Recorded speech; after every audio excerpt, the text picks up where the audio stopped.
বন্ধুরা, আজকে সারা ভারতবর্ষের খুব জনপ্রিয় একটা রেসিপি নিয়ে আমি চলে এসেছি। সেটা হচ্ছে ক্ষীর।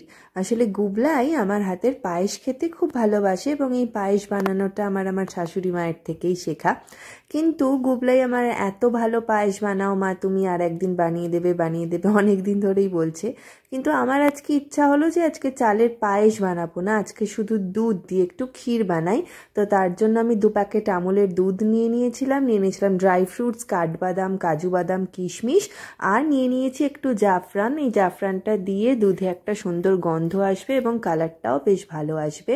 তাহলে প্রথমে দুধ দুটো একটা পাত্রে ঢেলে নিয়ে তার মধ্যে দিয়েছিলাম তেজপাতা এবং তারপর দিয়ে নিয়েছি কিছুটা জাফরান এবং ছোট এলাচও আমি একটা দিকে রেখে দিয়েছিলাম। ছোট এলাচগুলো থেঁতো করে, এখানে দেখো কাঠবাদামগুলো আমি এইভাবে লম্বা লম্বা করে কুচিয়ে নিয়েছি, আর এখানে ছোট এলাচগুলো থেঁতো করে নিয়েছি।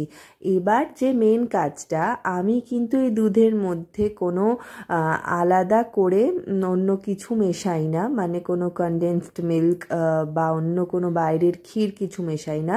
এই দুধটাকেই বারবার করে বাড়িয়ে কমিয়ে বারবার ফুটিয়ে ফুটিয়ে একদম হাফ করে আনতে হবে বা হাফেরও কম করে আনতে হবে।